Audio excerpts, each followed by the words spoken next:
And that's why I say what we do, we allow past experiences dictate our future outcome. Because Aunt Helen started deteriorating when she got in her 50s. Come on now. Uncle Tom started losing his sight in his 60s.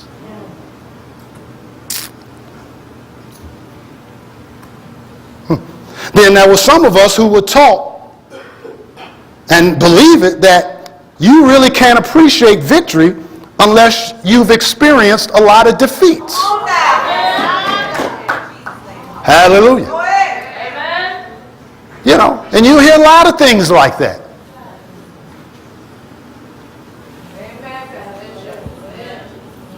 You know how you appreciate the good times unless you had bad times.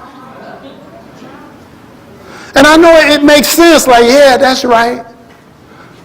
But never think tribulation is the best teacher.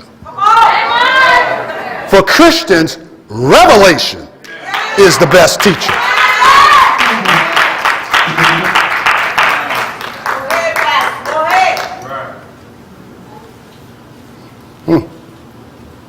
You ain't got to depend on tribulating. See, when you believe that, then you embrace it. I've said this story before. I never forget. I remember an older gentleman at the old church. And he didn't mean anything by it. And it's not like he was that old. You know, I think he might have been, in early 70s. That's not old. Amen. See, the older you start getting, stuff ain't nothing old no more. And he believed this. He believed that the Lord had him sick. He said it kind of like, I'm sick for Jesus' sake.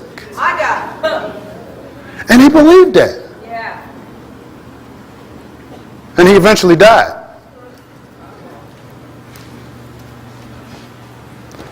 And that's only because that's just a way of thinking. Yeah. I can tell another story. There's another member, never forget. And obviously the enemy messed with her in her youth, because she had dreams and visions on at that time on how she was going to die. And she was going to die by way of cancer. And of course, we ministered to her this or that, and she'd be, and cancer did hit her body.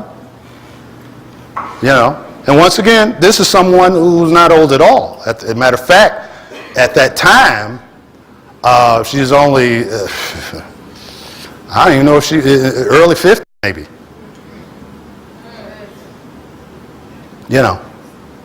And we tried to, and I was a pastor, and I tried to get, pump faith into this, that, and things or this or that.